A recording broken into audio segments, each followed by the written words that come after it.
Spiritual enlightenment, the damnedest thing. Jed McKenna. 1. That which cannot be simpler. Stop this day and night with me and you shall possess the origin of all poems.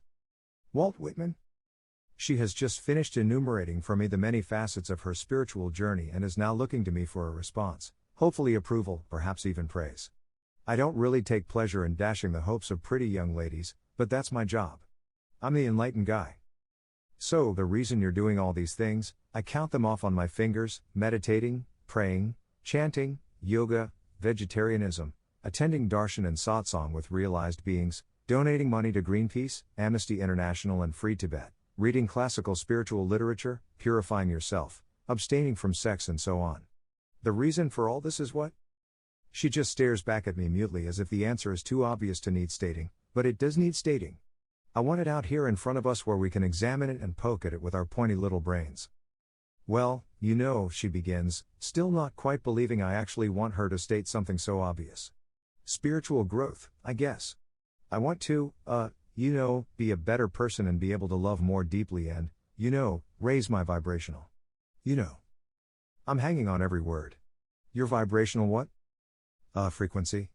I want to, raise my level of consciousness, to be more in touch with, my inner self, my higher self. I want to open myself up to the divine energy that's, everywhere. Oh, hey. Why? Huh? Why? Why what? Why everything you just said? Why do you want to raise your levels and be in touch and open yourself up and all that? Well, Spiritual, enlightenment. Okay, is that it? You want to be enlightened?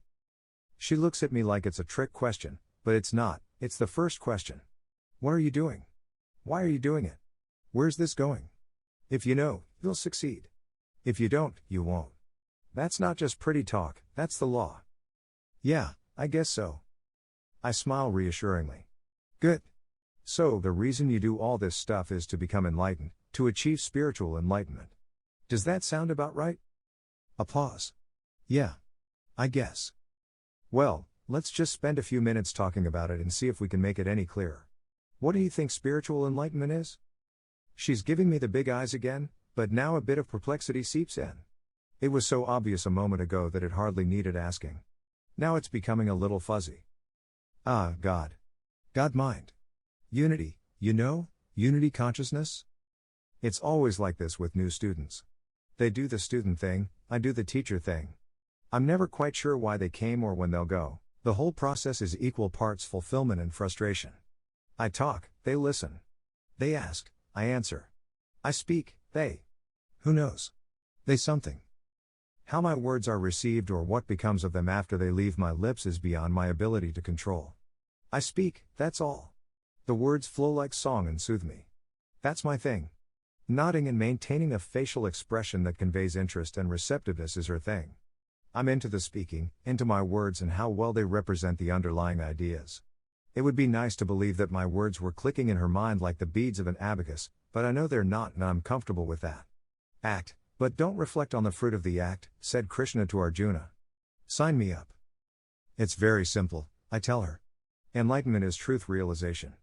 Not only is truth simple, it's that which cannot be simpler, cannot be further reduced. I can see from her expression that got us nowhere. My bad. I have a copy of the Gita on the table between us. I open it at random with the intention of finding a passage well suited to the subject I'm discussing. Works every time. Gratitude permeates me as I read her this statement by Krishna. I am come as time, the ultimate waster of people, ready for the hour that ripens to their doom. The warriors, arrayed in hostile armies facing each other, shall not live, whether you strike or stay your hand. I fall silent as layers of meaning wash through me one after another and my appreciation causes a swelling in my chest. Wonderful, I think. Wonderful, wonderful, wonderful. The young girl before me nods, understanding the words at whatever level she is able. She knows that the words are spoken by Krishna and that he is speaking to Arjuna, the mighty warrior who has thrown down his arms rather than signal the beginning of a war that will surely scorch the earth and his own family to ash. She knows that Krishna is revealing to Arjuna the truth of how the world unfolds, and she knows that at the end of this conversation, the Bhagavad Gita, Arjuna's delusion will be dispelled and he will launch the battle. But that's probably as far as her knowledge goes. I doubt she identifies herself with Arjuna, paralyzed by confusion at the start of the Gita. I doubt she equates enlightenment with the direct experience of reality in its infinite form. I doubt she knows that in her own life war is coming and that she is a breath away from giving the signal that will spark the conflagration that will incinerate her world. I look at this young girl and I know she has no idea where this road really leads. I smile. Unity consciousness is great, I say, and she looks relieved. Mystical union, being at one with the universe, the direct experience of the infinite. Bliss, ecstasy, a taste of heaven. Beyond time, beyond space, beyond the ability of any words to describe. The peace that surpasseth all understanding. Wow, she says, aptly. Her name is Sarah. She's young, early 20s, and I've just pushed all of her spirituality buttons. If I were a guru, that would be my full-time job. I shudder at the thought. Yeah, she rides on it, that's exactly. But that's not enlightenment. Oh. Enlightenment isn't when you go there, it's when there comes here. It's not a place you visit and then remember wistfully and try to return to. It's not a visit to the truth, it's the awakening of truth within you. It's not a fleeting state of consciousness, it's permanent truth realization, abiding non-dual awareness. It's not a place you visit from here, this is a place you visit from there. For instance, I myself am enlightened, right here, right now. I am free of delusion and unbound by ego, and although I have had the great fortune of experiencing mystical union on several occasions, I am not presently in that state and I have no plans to return to it. Nobody resides in a state of permanent bliss, Sarah, that's just something out of a sales pitch. Whoa. She manages. What I'm trying to do here, Sarah, is get you back to square one. You've started off, just like everyone does, in one direction, but enlightenment is in another. What you have to do now is figure out what you really want. Do you want to dedicate your life to the pursuit of the experience of mystical consciousness? Or do you want to wake up to the truth of your being? She spends a few moments thinking about it, and then impresses me with her answer. I guess it makes more sense to figure out what's true first, or else what does it matter? She says. First things first, right? I mean, once I figure out what's true I can still try to achieve unity consciousness, right? Wow, I laugh appreciatively, good answer. Yes, figure out what's true and then you can do whatever you want. Good answers aside, Sarah has not really made the decision she thinks she has. One doesn't select truth realization over mystical union the way one chooses soup over salad. In fact, one doesn't choose enlightenment at all. If anything, one is more likely to be the victim of it, like getting hit by a bus. Arjuna didn't get out of bed that morning hoping to see Krishna's universal form, he was just having a bad day at the office when the universe flashed him. Time to pop the ball back into Sarah's court. So, you're doing all this spiritual stuff because you want to go in a certain direction, right? She nods. You want to develop spiritually, or grow closer to God, or go to heaven, or become enlightened, something along those general lines? She nods again, looking somewhat bewildered. In short, you're moving, progressing, right? You're heading toward one point and away from another? Another nod. That's pretty much what everybody is doing in the larger sense, wouldn't you say? Moving toward something, away from something else? Another cautious nod, wary, as if I'm setting her up, which, of course, I am. The thing I'd like you to do, Sarah, is tell me specifically what it is you're moving away from and what you're moving toward. Take your time with it, there's no hurry. Treat it like you're writing your own personal mission statement using those two elements, what you're moving toward and what you're moving away from. Okay? She looks a little panicked by the idea. Hey, I reassure her, no worries, Monday all we're doing is taking a closer look at where you're going and what you're getting away from. It's not astrophysics. Just file your flight plan in the most economical terms. That doesn't sound so hard, does it? I guess not. It's not a race, it's just life. There is no finish line, no winners or losers. Give that some thought, too. It all ties in together. Come see me in the next few days and let me know what you come up with. Sarah labors under the same misconception everyone does. She believes, in the broadest sense, that something is wrong and that she can make it right. What that something is, what's wrong with it, and how it can be fixed all differ from person to person, but the general pattern is always the same. The truth, though, is that nothing is really wrong. Nothing is ever wrong and nothing can be wrong. It's not even wrong to believe that something is wrong. Wrong is simply not possible. As Alexander Pope wrote, one truth is clear, whatever is right. Wrongness is in the eye of the beholder and nowhere else. The perception of wrongness, however, is absolutely critical to the perpetuation of the human drama, right up there with the illusion of separateness and the certainty of free will. Drama requires conflict. No conflict, no drama. If something isn't wrong, then nothing needs to be made right, which would mean that nothing needs to be done. Heights need not be scaled nor depths plumbed. Wealth and power need not be acquired. Future generations need not be spawned. Art need not be created, nor skyscrapers erected. Wars need not be fought. Religions and philosophies need not be devised. Teeth need not be flossed. The belief that something is wrong is the fire under the ass of humanity, is how I explain it to Sarah. Of course, wrongness isn't entirely imagined. A certain amount of tightness and wrongness is hardwired into the human machine. Hunger is wrong, eating is right, celibacy is wrong, seed sowing is right, pain is wrong, pleasure is right, and so on. But those are all biological directives, enforceable only within the context of the physical organism, violations resulting in progressively worsening discomfort and possibly death. Where, then, does wrongness reside outside of our physical organism? And the obvious answer is, nowhere. But if this whole existence thing is to have any dramatic element to keep it interesting, it needs conflict, and so an artificial wrongness must be inserted into the mix. Fear. Fear of the hollow core. Fear of the black hole within. Fear of non-being. Fear of no self. The fear of no self is the mother of all fears, the one upon which all others are based.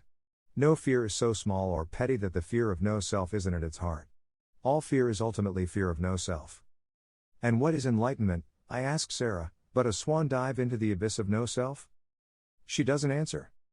Fear, regardless of what face it wears, is the engine that drives humans as individuals and humanity as a species. Simply put, humans are fear-based creatures. It may be tempting to say that we are equal parts rational and emotional, balanced between left and right brain, but it's not true. We are primarily emotional and our ruling emotion is fear. Fun, huh? I ask Sarah, who's looking a bit woozy by this point. When I ask students to define the thing they're heading away from and the thing they're moving toward, it's not because I have any need for those details, or even because I want students to clarify it for themselves. I really just want them to review their present heading, because if fate or providence has put them in front of me to hear the things I say, then a sharp course change is likely imminent, and that begins with a calling out of the present heading. Sarah gets the light version of this fear and wrongness monologue, partly for her benefit, partly for my own. I don't know how much of it she'll really grasp, but it won't hurt her to hear it.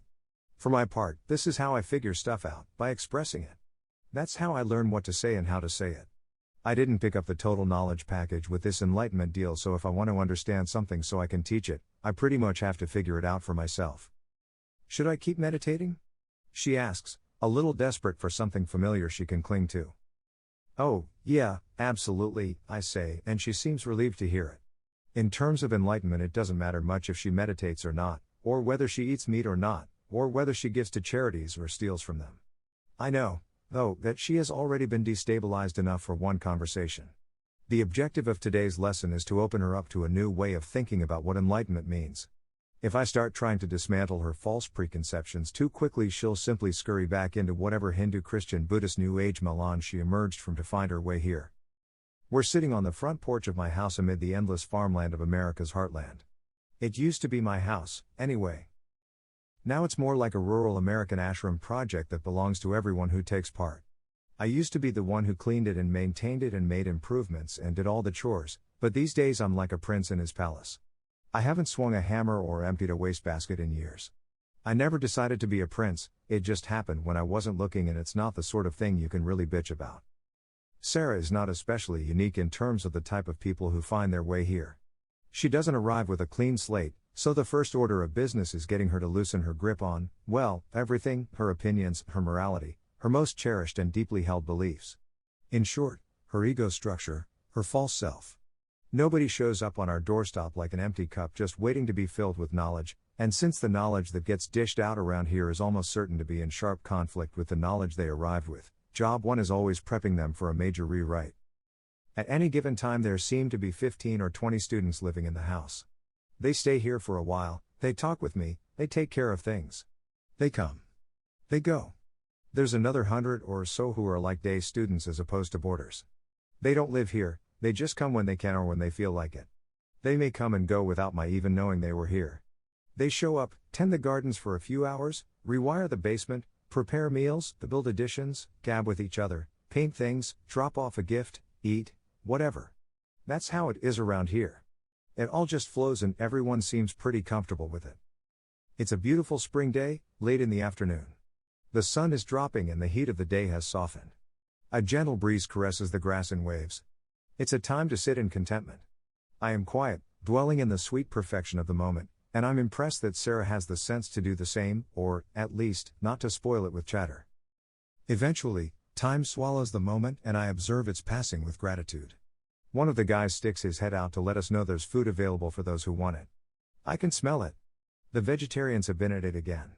Someone brings me a tray with a bowl of rice and dal and some garam masala and a set of chopsticks. As soon as the odor meets me, I know that Sanaya has done the cooking and I am eager for the food. I eat and watch as the sunset displays more shades of pink than anyone could have suspected. Gradually the pinks become reds and golds and the clouds pick up every nuance and light up the sky in a resplendence that promises heaven. I wouldn't mind dying now, I think, as the day dies. But then I remember, I've got a book to write.